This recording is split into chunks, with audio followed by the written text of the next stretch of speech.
Welcome to part 2 of our marketing deep dive podcast, Slow Love Unravelled. So we have Abby here as our guest, who is our podcast producer, but also our social media manager. And then Isabel. You should know by now.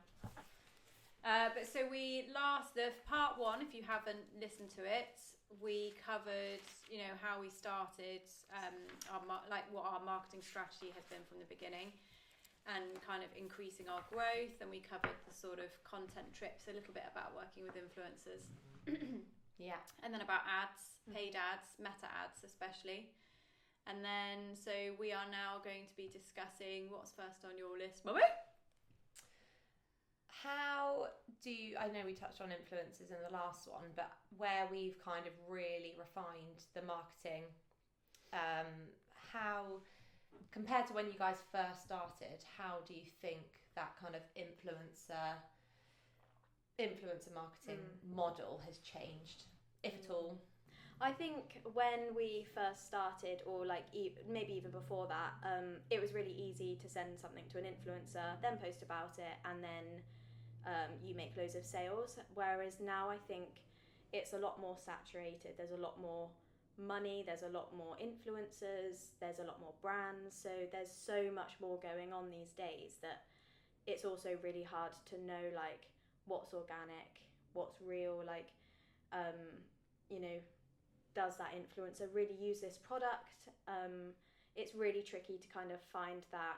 I think customers are a lot more savvy. Yeah, a lot more aware that, do they actually use this or something like that?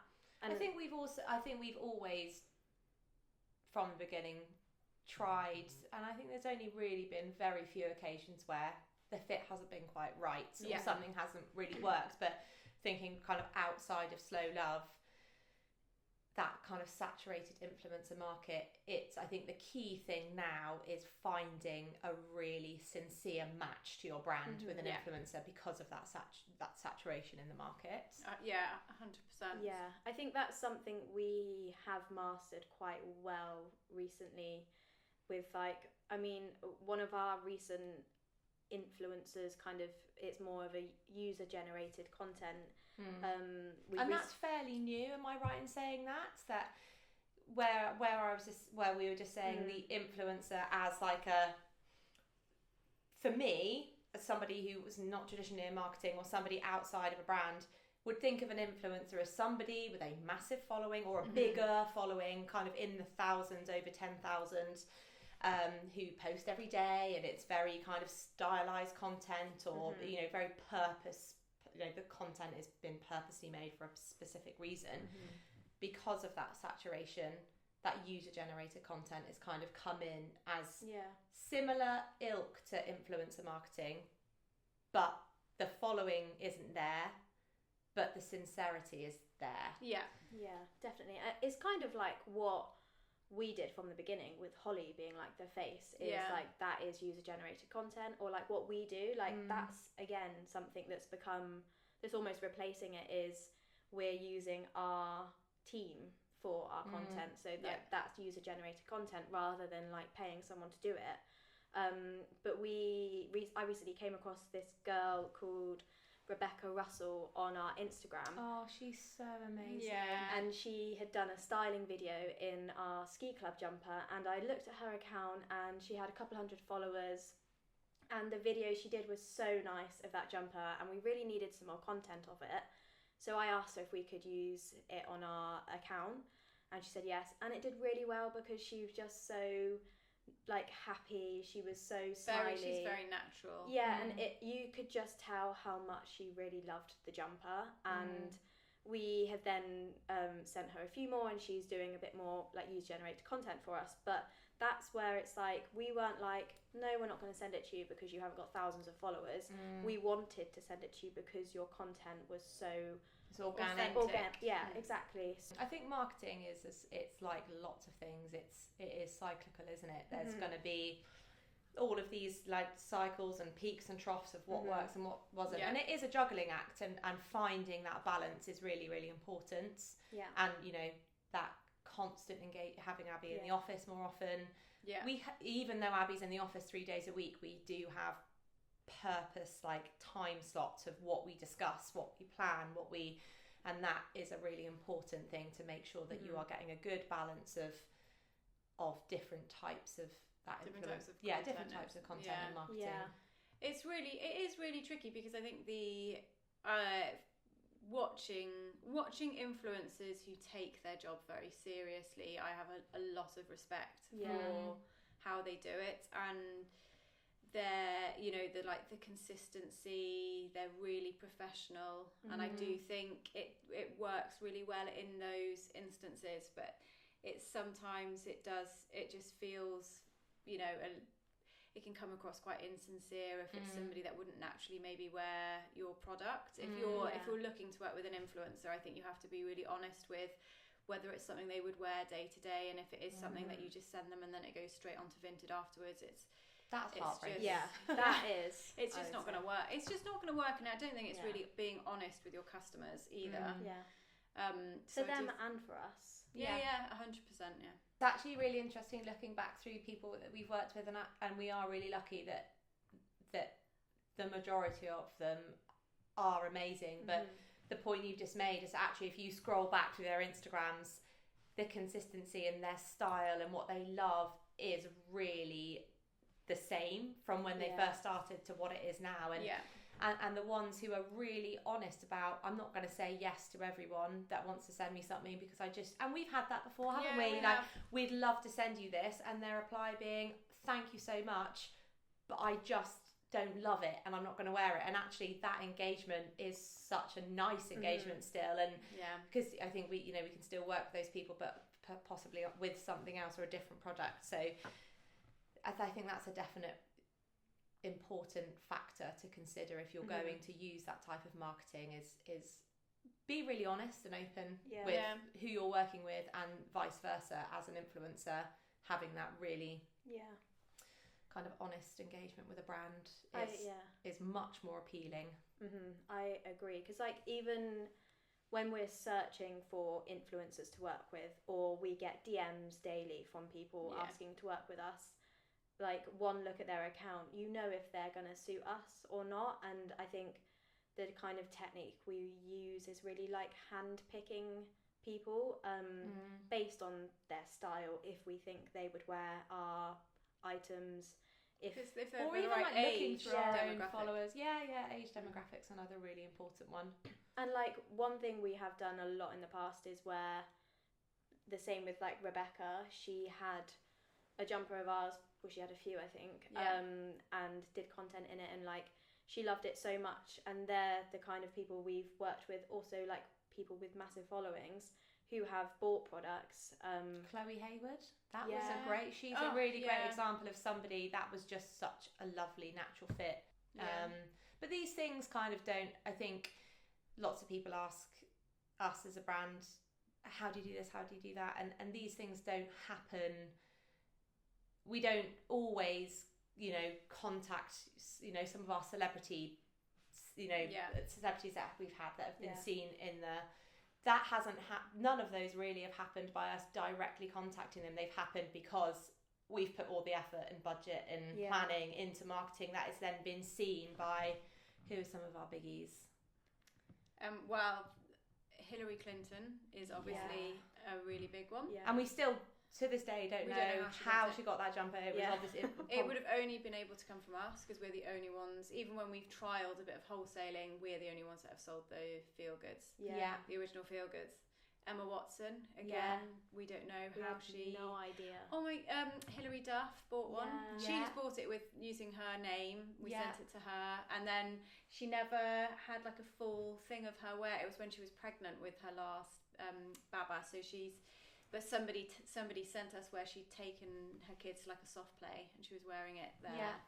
Who's the one who has the colour block that's been on those podcasts? Oh, Giovanni Fletcher. She's bought. That was a great, and that was one that she just bought. And she was so amazing. We didn't ask her to, but she just said, loads of people are asking me about my jumper, and she tagged Slow Love in her story, which was just so kind. She didn't have to do that, and it makes such a huge difference. It makes that. Yeah. But I think people possibly from the outside looking in, it's like, God, how have they managed to get it on those people? We don't really know, but what we do know is we put a lot of effort into the marketing. So I feel like that, and the biggest of the moment for us really is Bad Sisters. That was amazing. I mean, we have actually there's a film that's got the Navy Feel Good, which I don't know if that's still in production. I don't know. We'll have to look it up later. You haven't told me about that. You do know about that, but I think we're not allowed to talk about it basically because we don't know if it's been released. Way before Bad Sisters. Oh, That okay. was, so it's a good year ago.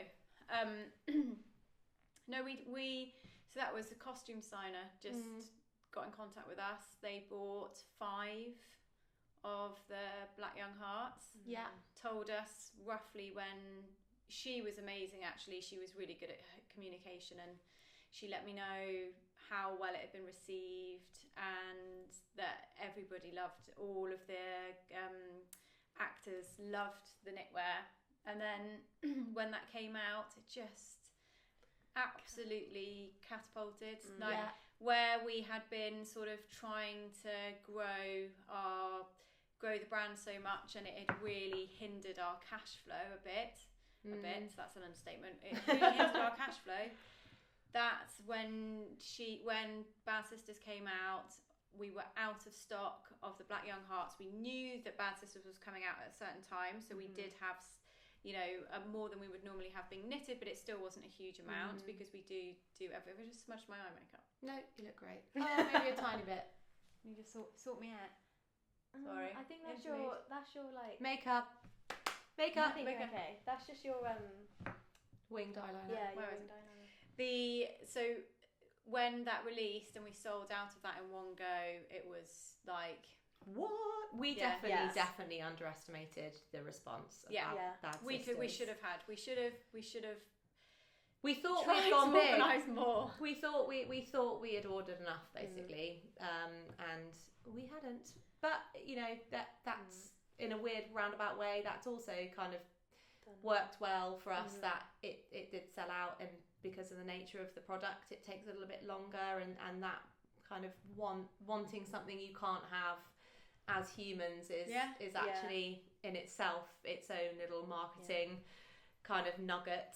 I do think that's where we did have the one good thing of by it selling out, we did then have the list, so you could sign up to be notified of when they were coming back in stock. So that was going on, and we would look at it, and there was like hundreds of people signing up to it daily. And we were like, that's a lot of people. And I think that in itself helped you order more stock.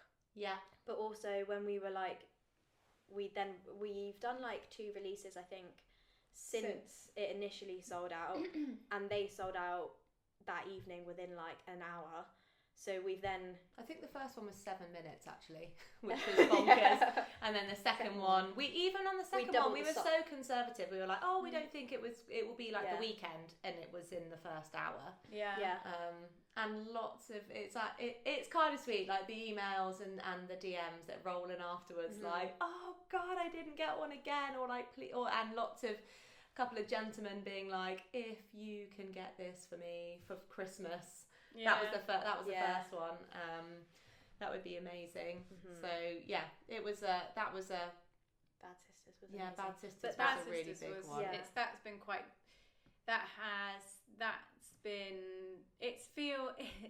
This is the wrong way to describe it, but it's how it feels like a gift. Definitely like a proper. It's caused like a pivotal moment in the business for sure. 100%. And I think going back to like how it happened was. It was literally the stylist contacted you because they'd seen it. So it wasn't like something it's not like we'd signed up to something or we'd contacted someone or something like that. We were just doing our marketing. We were getting our face out there and people were seeing us. So that's how that stylist came across it. And the other thing is that it was literally a year before that happened, before it came out and before that all then happened. So it was a very long process. Yeah, I mean, even when we were stood at border control in JFK when we were doing the New York content trip, and the stylist WhatsApped me to say, just to give you a heads up that the jumper is worn in like the next, like, it wasn't just one episode, it was throughout the entire series. So that we were like, oh my goodness. She sent you that clip of her jumping into the sea and the jumper, didn't she? That was so cool. I know. And it was like, that's why they needed to order 5. Yeah. Because that one. I wonder what's happened to them all. Yeah. I'd love to like see a photo of them all. Do you know what I mean? Yeah. I wonder if there's like a really obvious Aisling B's got one. Oh God, yeah, she's a ledge as well. She always tags us in. And she it isn't just the Young Hearts. Aisling B had the first Slow Love tank. First tank, yeah. God, we really have had some pretty cool. I do think the Young Hearts was the next hero product though. Yeah. That was and that was weird because that was on like an objective for my year. Yeah. That year to have like another hero product other than the feel goods, and then that happened. Yeah, I think even the E-Crew started that off though, because I remember when we very first released the E-Crew, that sold out in the first night. That was like obviously really early compared to the Black Young Hearts, but I mean the Slow Love totes in itself has been such a great marketing stream for us. They've kind of become their own sort of like cult product, haven't they? They're not a product, we don't sell them, and they very much became kind of a responsible packaging initially. Yeah, it wasn't meant to be a marketing strategy. No, that was just by complete kind of chance really. And then when people started receiving their item, I mean in the beginning, do you remember it was like, oh, we didn't order enough totes, and because we're using a really small UK company for the totes, they would often sell out. And the emails we'd get and then we had to start saying basically the totes are a free gift, and in the beginning when we've got them you'll get them, and now it is a much more kind of well-oiled cog, and we don't ever run out anymore. Wow. I mean never say never. Yeah. But in the beginning it was, but actually sometimes those kind of bad PR is sometimes good PR, kind of. Not that it was a PR thing, but you know what I mean. The most angry emails we have ever received from, and this is us being totally like open and transparent. Honest, the reviews that we get from people, 99.9% of the time, our customers are so amazing. They always take the time to email us positive feedback, which is really unheard of, I think. But people get angry about the tote bag if they don't get one. I mean, it's quite mind-blowing that somebody would really take the time to write an angry email about a tote bag. But they are great tote bags. They're not like a shitty thin one that you would get free with a magazine. They can carry a laptop, bottles of wine. Like, very importantly, so many people use them as their aeroplane carry-on. Like literally yesterday, a friend of mine who's just got back from Antigua was like, by the way, I saw someone with a Slow Love tote bag in the Antigua airport. I was like, that's just fucking nuts. Cool. Yeah. It is so cool. Were you about to say the same thing?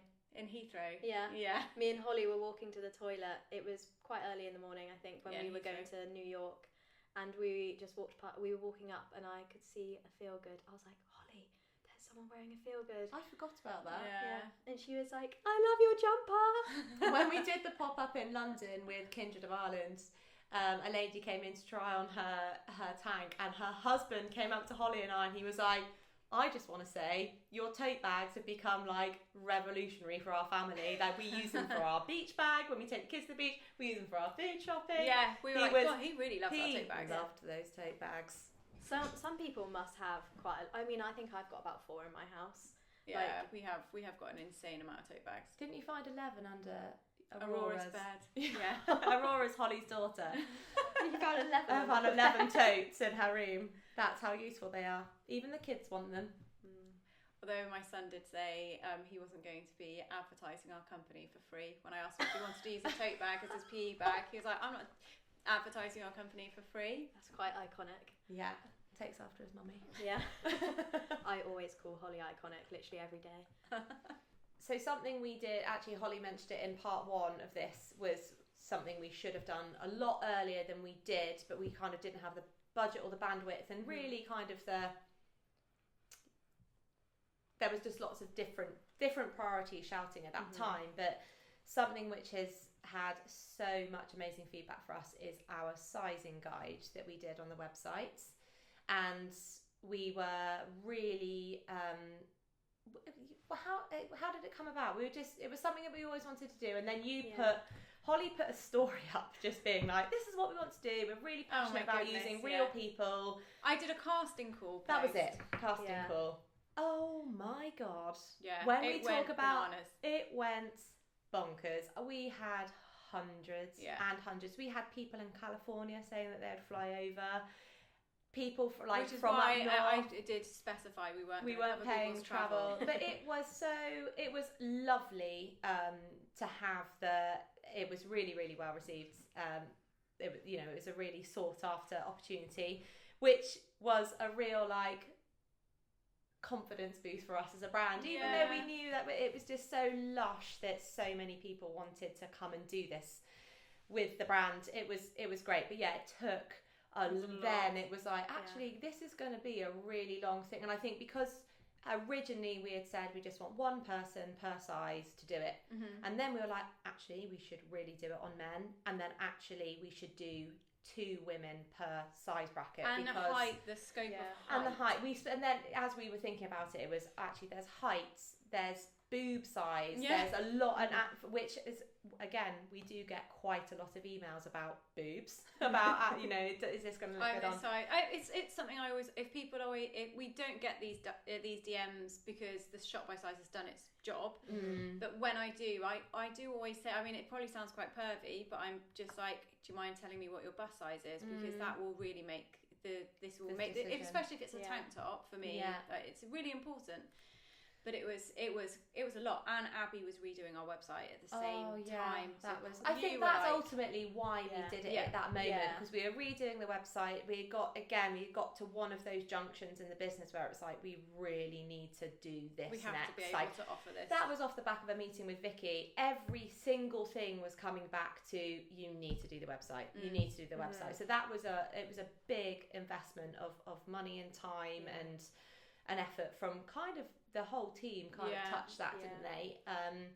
So the sizing guide we did at that point. But I mean, I'm not joking when we say we had hundreds of applicants. It really was. So there was quite a lot of, I think we said we'd open it for a week, and then we had to actually cull it to 3 days of applicants, because I was like, we just don't have time to go through everybody.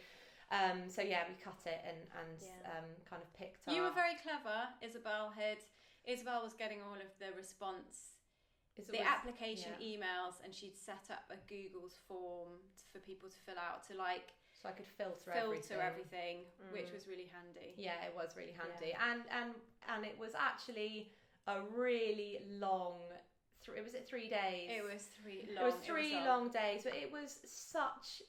And I'm sure if I felt like this, and I don't own the brand, but it felt like such a wholesome 3 days of conversation, and it was really amazing. But again, this shows how we were just like, we need to get this done, whatever, there are going to be compromises. The compromise was we set up a makeshift studio out of cardboard boxes and a sheet, so people arriving here probably thought we were going to have this amazing setup, and it was literally this rinky-dink boxes. We were like, don't breathe too heavily, otherwise these boxes are going to collapse, basically. They were being held up by masking tape. It was all honestly, it did look like a joke. We made sure we had loads of tea, drinks, coffee, water, sweets, Haribo. A radio, lots of Haribo. And everyone it was so nice to meet everyone, but it was a lot, wasn't it? It was back to back. We basically had an hour slot per person, back to back for 3 days. But it was so lovely, and I think the loveliest thing was, even though we know that the product is great, everybody putting on the stuff just felt so good and looked so good. And I remember in the early days when I first started, people really didn't believe us how much the size of our products spanned. We always said it's kind of size 8 up to sort of 22, 24, And people, because a lot of it was being shown just on Holly in the early days, who is very petite, it was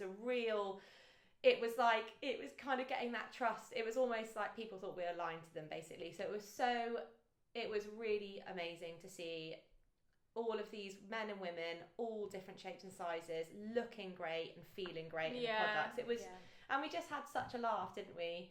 And just so many lovely conversations, and the feedback on it was just perfect. Oh, and I know that when we started, and then it was like the editing process afterwards. God, it was so long, hours. So long to do. Yeah. But then when we started to show people on this, first of all, the response to the casting call was so positive. It was shared because of that, and I think that's why we had such a high demand. It was a paid job, and people also got plus a jumper of their choice. The only criteria was the age was like 20 to, I think it was like mid-20s to like mid-60s or even 70. And then it was the only criteria was that we had to feel like that person was comfortable, just because we didn't have like an hour to warm someone up to be ready for the camera, so they had to be in and out. Yeah, they didn't need any modelling experience, but they just needed to have a confidence in front of and you could see that when they'd send you their Instagram or the photos they'd send, you could kind of tell. And when we've continued to do some work with those guys like Nancy, and Nikisha, this week, and then Isla, who are all local, which is very handy. I do think we really underestimated how much time and effort would have had to go into that before we started. Naivety is sometimes great. Because I know, I remember editing the photos and being like, oh my God. What would you do if we were to do that again? What would you do differently? Lessons learned from doing a huge photo shoot on a shoestring budget. I think. Sorry, go on. Sorry, no, I would say from like my point of view, making my life easier would be to have like a chair. Abby stood for 3 days. She didn't sit down, and she was doing a half marathon. Do you remember? My God, the Cheltenham half. The day after or something. Yeah. And you had your house offer accepted. Oh yeah, it was a crazy time. That was a big time for Abby. But no, basically, I would say like have a day off in between, because my eyeballs were twitching by the end of it. Do you remember? I had to wear those like thick glasses for about 3 days afterwards because my eyes were twitching. Yeah, and like my phone was just so full of pictures that like I just looked at it and I was like, this is going to take hours, whereas if I had a day in between, I could organise them, put them into a drive. I feel like if we did it again, I mean, we did it, how many products did we do? Everyone. We did like was like 20 products probably. If we did it again, obviously the majority of that product base has been done, so it'd be a much shorter day, but I kind of actually think we actually did nail the process. I don't think I would necessarily change anything.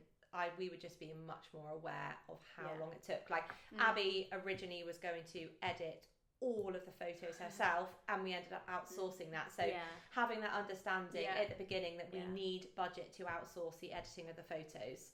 It's that kind of that's like I think also where we did like we photographed everyone on the team player, but we don't actually have anything at the moment that's the same shape as that, and we only had a few of those left, so it was like we probably shouldn't have really bothered with it. But I do think the other thing was not the team player, the mixtape. Sorry. We were supposed to launch the website like a week or so before, and I really underestimated how long it would take to make a page per person, upload all their photos and all the descriptions. Do you remember it kept on crashing? And it kept crashing. It was do you remember when you updated it all and you did it on the wrong version? Oh yeah. I was like, you probably want to go and just cry in the toilet. I'd done it on like, I had a version on Shopify and then I'd like saved it and then I'd done it on the wrong one and I was like, And so it's really not all like glossy and happy, and you know the end product looks great, but it was. I remember messaging Holly and I was like, I know we're supposed to launch the new website tomorrow, but this physically cannot happen. Yeah, there is. You were in your dressing gown. Yeah. I was at home and I was like, gosh, yeah, that was the big. It was okay because it wasn't like it wasn't relying on something, so we just pushed it back a week. Yeah, I think with that stuff, what happened recently where we had the podcast. The podcast. So this. Yeah. And when we've maybe just piled on too much to Abby for like an insane deadline, and it's all stuff that really none of us could have had. I helped edit, I helped cull and save, and Shah was helping you edit some of the photos as well. But the podcast, I was like, I'm going to release it on Friday, and I had 3 podcasts to upload to YouTube and Spotify, and I really underestimated how long it would take for each one to upload. And I remember, like, you guys had all gone out for a drink, and I was like, I'm going to stay and upload. You look like you fucking hated all of us at that point. Anyway, no one you could didn't breathe in the wrong direction. I was like, Abby, don't feel like you need to come out with us. You were like, yeah, I'm actually going to stay here, all right? And I was like, okay. But I was, like, uploading it all, and I was like, I'm not going to get this out tonight because it's just taking a long time on the Wi-Fi. But, again, it wasn't the end of the world because it wasn't something, like, that it wasn't a sale or like a release. With those things, those deadlines are set by us. Yeah. Really, no one else cares. Yeah. It's always me. I always set the deadline and then push it a little bit too far. Yeah. But it's okay.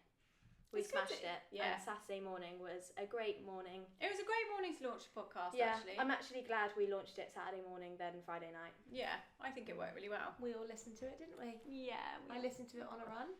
You listened to it. Well, you're sick probably of the sound of it by the end of it. No, it's so weird because I've edited this. So I've sat and listened to all of them. I've then edited them all.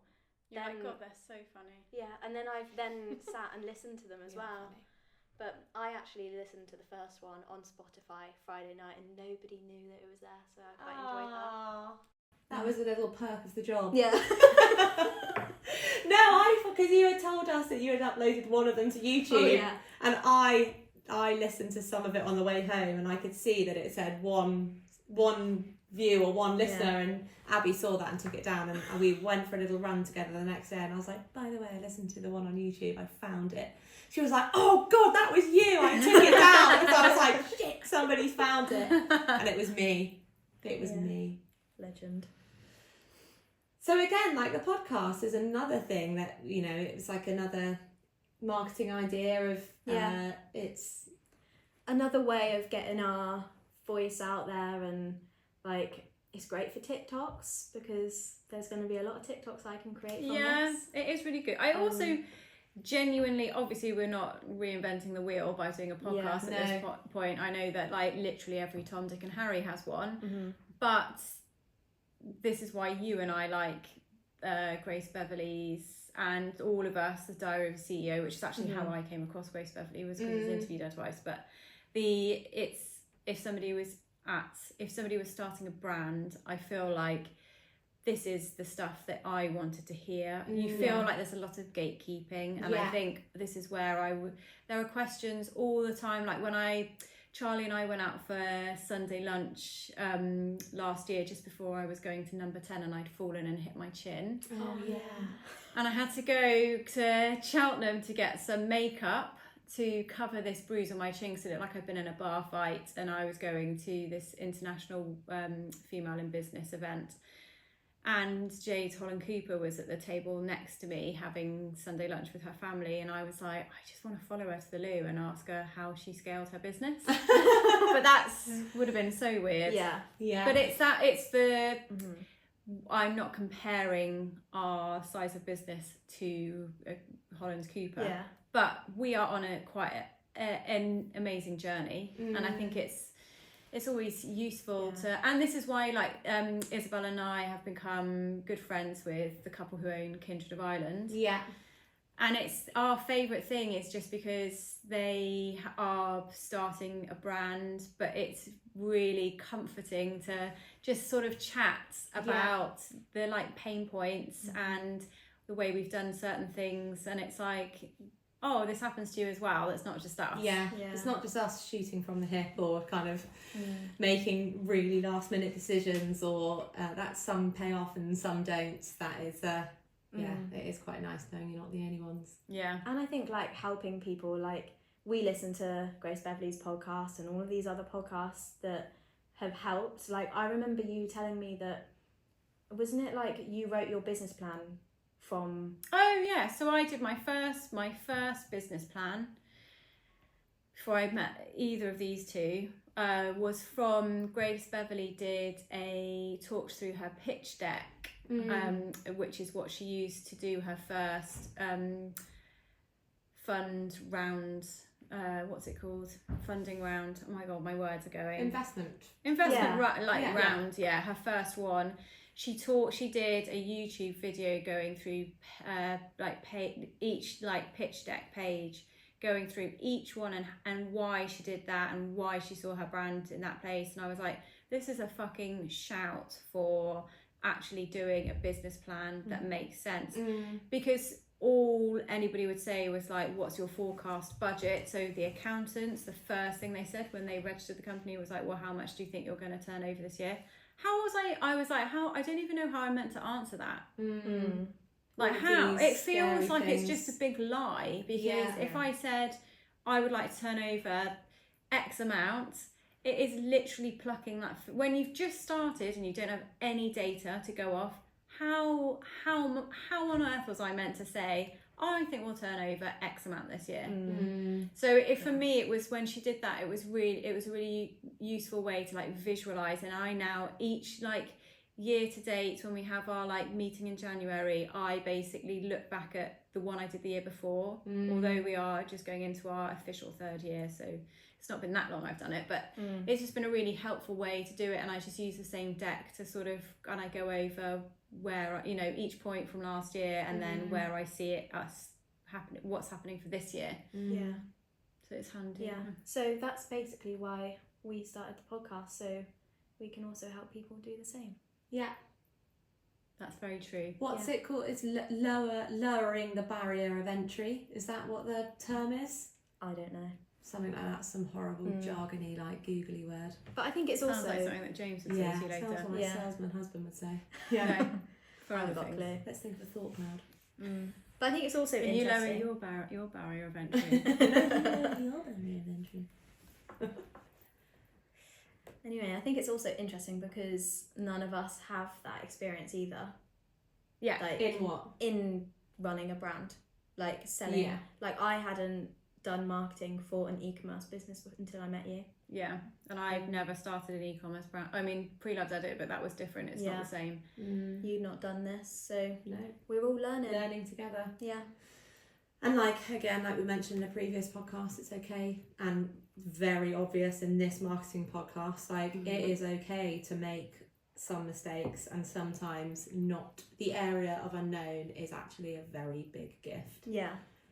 Actually, I listened. Just learning from, making sure you learn from those mistakes. Yeah, learning from those mistakes is important. Don't just keep making Don't the same just one. If you keep making the same mistake, maybe having a business is not for you. But I listened to a podcast with the gentleman who started Brewdog, James. I can't remember his surname. Oh, the guy who's engaged to what's her face? Yeah, who I actually met at that number 10 Downing Street event. But actually, that's one thing he said on his podcast was, sometimes the areas of unknown are your biggest blessings when you're starting a business. So kind of don't be scared to delve into an area of unknown.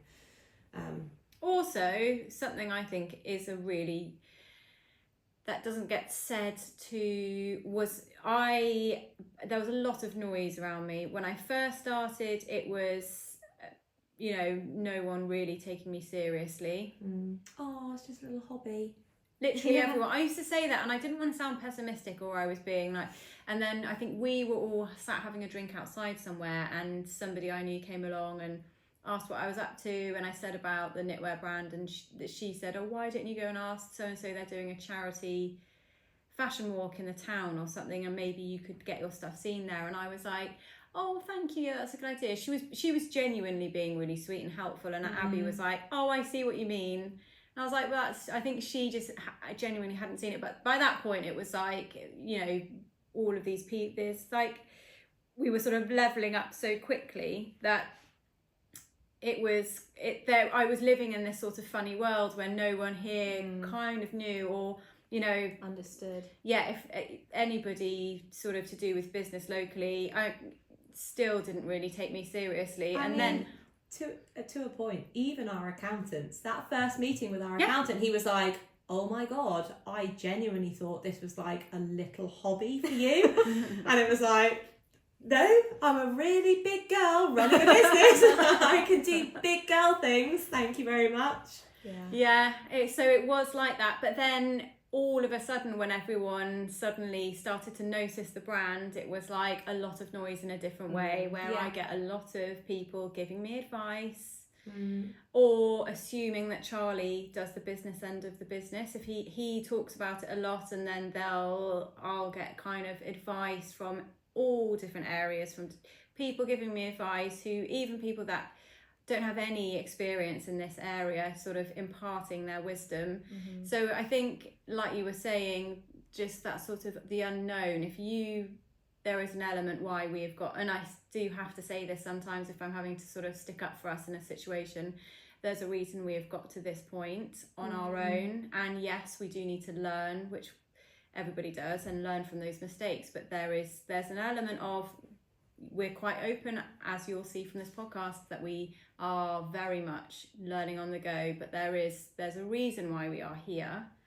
And I feel like having to remember that sometimes is really important if you're starting your brand. Yeah.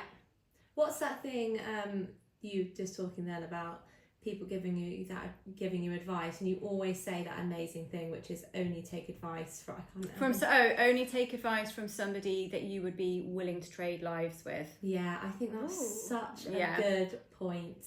Because it's like so many, if somebody says, oh, why don't you do this? Or have you thought about doing this? Or can I just give you advice, before you even answered? And then you look at how we were talking about this sort of consultant business mentors who would give you advice and would have definitely have capped that spend, the ad spend. And it's like, but where's your business to show that you've done this successfully? That's not a mean thing to say. That legitimately, if you have got a business that you have sold on and exited and sold for millions and millions and millions, and you've done this in a successful way, then yes, please, I'm asking you, give me some advice or tell me about your lessons learned. But if you haven't, and you're just dumping your expert opinions, that there's an element where that happens a lot now. So you do need to just... Yeah, especially at the beginning. I think that happens a lot for people. Yeah. So trust your gut. Yeah. Would you rather have sex once a month and it be amazing, every time you have sex in that, so 12 times a year, or have sex more frequently kind of when you want, but it will never be as amazing as that one time? So it's not bang average, but it won't be like, oh, that was amazing. Does it get the job done? Does it scratch the itch? That's what I was going to say. Does it? Yeah. Okay, then they're having sex regularly. Yeah, agreed. I think we're an all-round... Well, I don't know, I'm not going to talk for you. Yeah, I was going to say, as long as it's scratches the itch, then yeah. Doesn't get the job. If it was like bog standard, bish bash bosh, wham bam, thank you ma'am, doesn't do anything, then I'd be like, obviously once a month. But no, if it scratches the itch, then frequently. But it's not like being in a film. Yeah. It's not like that bit on 40-Year-Old Virgin where they sing, this is the darling. I think all of our partners would be very pleased with that. Yeah, with our answer. Yeah. If you're listening, James, Ben, and Charlie, you're in. There'll be a few Literally. tears listening to this podcast. They'll be like... I really hope my dad doesn't listen to this. Yeah. Sorry, Barry. Yeah. Your little girl. Yeah. Your virginal little girl is actually not a virgin. Yeah. I think he believes I am, but... No. Bless him. Can't wait for that. Where your wedding day, your wedding morning, when we're getting you dressed, we're going to be our bridesmaids. Yeah. Pouring the fizz, and we'll be like, Bazza, go and pour us a glass of champagne, it's time. And we're getting you ready, and then he'll be like, I'm really sad because this is the day that my little girl becomes a woman. And we'll all be like... Anyway, on that note, thank you so much for listening. Thank you so much for listening. Thank you.